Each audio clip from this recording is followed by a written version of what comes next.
नमस्कार दोस्तों, स्वागत है आपका अपने चैनल पर जहां पर आपको स्टॉक मार्केट की लेटेस्ट न्यूज़ मिलती रहती है। तो आज हम एक फार्मास्यूटिकल कंपनी के बारे में बात करने जा रहे हैं, मॉर्पेन लैब। वहां पर लास्ट टाइम 2 से 3 बार बात कर चुके हैं। शेयर में अच्छी खासी तेजी आ चुकी है। जो हमने कुछ महीने पहले बात की थी 30 रुपीज़ के आसपास, वहां तो शेयर डबल से भी ज़्यादा हो गया है।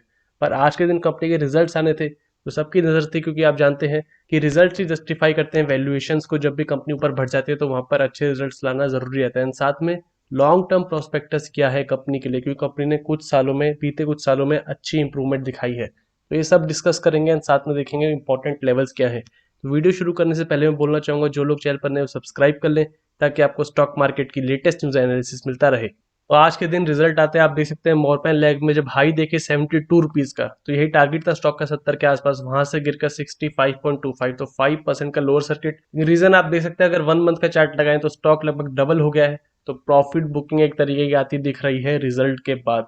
चलिए पहले देखते हैं रिजल्ट कैसे रहे हैं एंड फिर लॉन्ग टर्म परफॉर्मेंस पर क्या असर डालता है वो रिजल्ट। तो यहाँ पर हमारे पास पहले स्टैंड अलोन रिजल्ट्स हैं।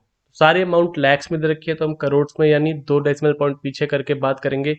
तो टोटल रेवेन्यू देखा जाए इस बार तो 267 करोड़ है। लास्ट क्वार्टर में था 293 crore and last year same quarter में 190 करोड़।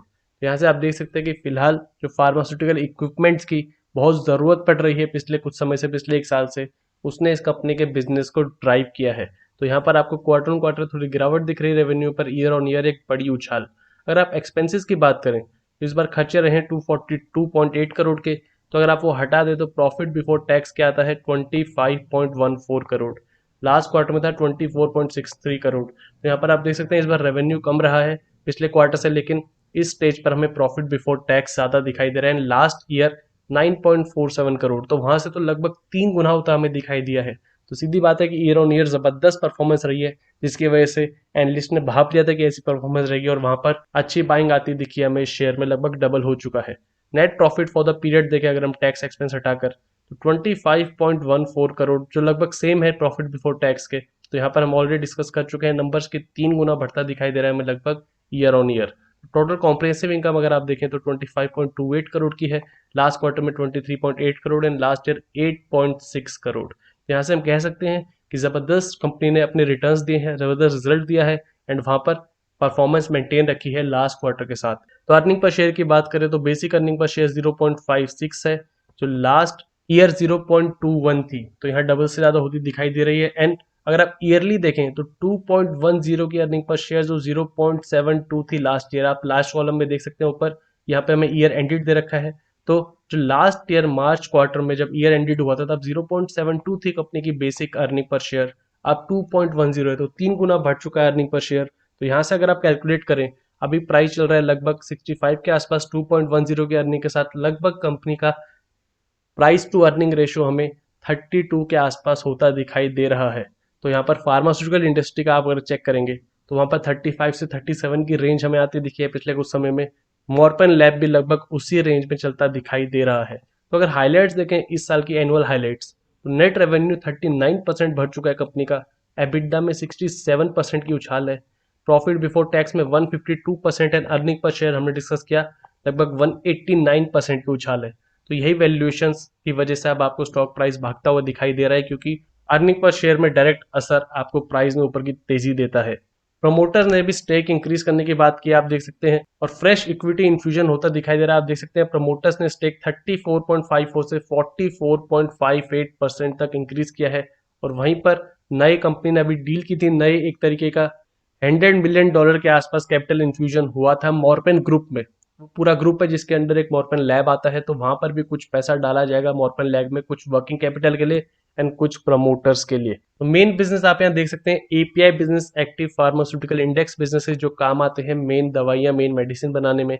मेडिकल डिवाइसेज, एंड आप जानते हैं पिछले कुछ समय से जब से कोविड की सेकंड वेव आई है एंड फर्स्ट वेव में भी अगर हम पूरे साल की बात करें तो यहाँ पर जरूरत रही है मेडिकल डिवाइसेज की काफी ज्यादा, क्योंकि ये मॉनिटर करने में हेल्प करता है पेशेंट की conditions. Formulations business and OTC जो एक सब्सिडरी है। तो ये 4 मेन बिजनेस है मॉर्पेन लैब की। एंड सेगमेंट वाइज रेवेन्यू अगर देखा जाए तो आप देखिए एपीआई से मेन आता है 62% का। और यहीं से आप देख सकते हैं कि फार्मास्यूटिकल सेक्टर की थोड़ी डिमांड बढ़ी है पिछले 1 साल में, जिसकी वजह से कंपनी के एपीआई बिजनेस में भी तेजी रही है एंड वही मेन सेगमेंट है। तो आपको सीधा असर कंपनी के अर्निंग पर शेयर पर दिखाई दे रहा है। डायग्नोस्टिक डिवाइसेस में 26.1% एंड फॉर्मुलेशन पे 11.9% रेवेन्यू स्प्लिट है FY21 के लिए। तो कंपनी एपीआई एक्सपोर्ट भी करती है। यहाँ पर आप देखिए लगातार इंक्रीज बिजनेस हमें दिखाई दे रहा है, लगभग 235 से बढ़कर अब 473, जहां पर 26% कंपाउंडेड एनुअल ग्रोथ दिखाई दे रही है। एंड एक्सपोर्ट में आप देखिए 48% की तेजी हमें दिखाई दी, एंड डोमेस्टिक में 59% की तेजी। तो हर सेगमेंट में हम देख सकते हैं कि हमें तेजी ही दिखाई दी है कंपनी के बिजनेस में पिछले एक साल में। लॉन्ग टर्म के अगर रिजल्ट देखें कंपनी के, तो यहाँ पर आप देख सकते हैं कि स्टॉक प्राइस यहाँ पर बहुत हाई चलता था। अगर मैं आपको मैक्सिमम टाइम फ्रेम का चार्ट दिखाऊं, तो यहाँ पर आप देखिए स्टॉक लगभग 100 रुपए के आसपास चलता रहा 2001 में, वहां से गिरकर लगभग सिंगल डिजिट में भी आ गया था, कई साल एक छोटी रेंज में चला, एंड वहां से लगभग 2015 के आसपास रिवाइवल आया कंपनी में। एंड आप प्रॉफिट्स भी देखिए, तो आप देखिए 2015 मार्च ईयर में कंपनी ने पॉजिटिव प्रॉफिट दिया, और वहां से आप देखिए 13 करोड़, 24 करोड़, 30 करोड़ की रेंज में लगभग 3 साल चला, एंड अब तक till this month 97 crore, March 2021 year में 97 करोड़। तो ऐसी कंपनीज पर आपको ध्यान देना है, क्योंकि पिछले साल में काफी मिड कैप कंपनीज चली हैं जो 2017 से 2019 के बीच, केमिकल सेक्टर के काफी स्टॉक जो हमने डिस्कस किए थे, वो 2017 से 2020 के बीच में काफी अच्छी परफॉर्मेंस दी थी कुछ कंपनी ने, एंड अब कोविड क्रैश के बाद बहुत ज्यादा तेजी आ गई उन शेयर में। तो इस ग्रोथ पर आपको ध्यान देना है कि क्या कंपनी की ग्रोथ जारी रहती है, या फिर से कंपनी का प्रॉफिट्स कम हो जाता है। क्या सिर्फ जो कोविड की वेव थी उसकी वजह से कंपनी का बिजनेस चला था, या कंपनी अब जो मोमेंटम मिला है उसको आगे गेन कर सकती है। तो लॉन्ग टर्म कंपनीज में आपको ये ध्यान रखना होता है कि कंपनी की वैल्यूएशंस क्या जस्टिफाई हो रही हैं, एंड उसका सीधा असर आप देख सकते हैं शेयर प्राइस पर आता है, आपको दिखेगा। चार्ट्स की बात करें तो देखिए कुछ खास है नहीं चार्ट में, यहाँ पर जबरदस्त तेजी है, लगभग 49 रुपीज के आसपास बेस बनाया स्टॉक ने, वहां से फिर अपना नेक्स्ट टारगेट 71 अचीव किया रिजल्ट वाले दिन ही, एंड यहाँ पर अब लोअर सर्किट लग गया है। एंड आप जानते हैं जब लोअर सर्किट लगता है तो काफी मुश्किल हो जाता है भापना कि कहाँ तक चलेगी, लेकिन हम नीचे लेवल्स देखकर बता सकते हैं कि फिलहाल 21 EMA 50 के आसपास है, एंड स्टॉक 65, तो काफी ओवरबॉट ऑलरेडी था। ये टेक्निक हम काफी बार डिस्कस कर चुके हैं। तो नीचे की तरफ इंपॉर्टेंट दो लेवल्स हैं 49 के आसपास, एंड ये जो गैप के साथ तेजी हुई थी लगभग 56 57 के आसपास। तो ये दो इंपॉर्टेंट लेवल्स है स्टॉक के लिए। आने वाले दिनों में अगर ये ब्रेक होते हैं, यहाँ पर सपोर्ट लेता है, तब आप स्टॉक पर नजर रख सकते हैं।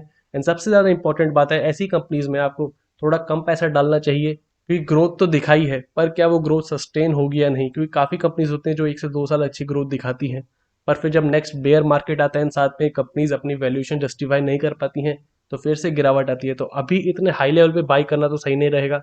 जिन लोगों ने 30 रुपीज के आसपास बाई किया होगा, जब हमने 4 से 5 महीने पहले बात की होगी, तो उनको ज्यादा कोई प्रॉब्लम नहीं होगी, वो ऑलरेडी इतना रिस्क बियर कर सकते होंगे। एंड वहां पर अब अप्रैल टू जून क्वार्टर, यहाँ पर भी आप जानते हैं काफी जरूरत रही मेडिकल डिवाइसेस की एंड एपीआईज की, तो उम्मीद है कि यहाँ भी अच्छे रिजल्ट्स हमें आते दिख सकते हैं, वो हम आगे नेक्स्ट रिजल्ट में देखेंगे। एंड फिलहाल गिरावट का कारण आपने देखा कि जो रिजल्ट आए उसके बाद प्रॉफिट बुकिंग आ रही है स्टॉक में। तो ये थे दोस्तों मोरपेन लैब के लेटेस्ट न्यूज एनालिसिस। वीडियो पसंद आए तो लाइक कीजिए, और ऐसी और वीडियोस के लिए चैनल को सब्सक्राइब कीजिए।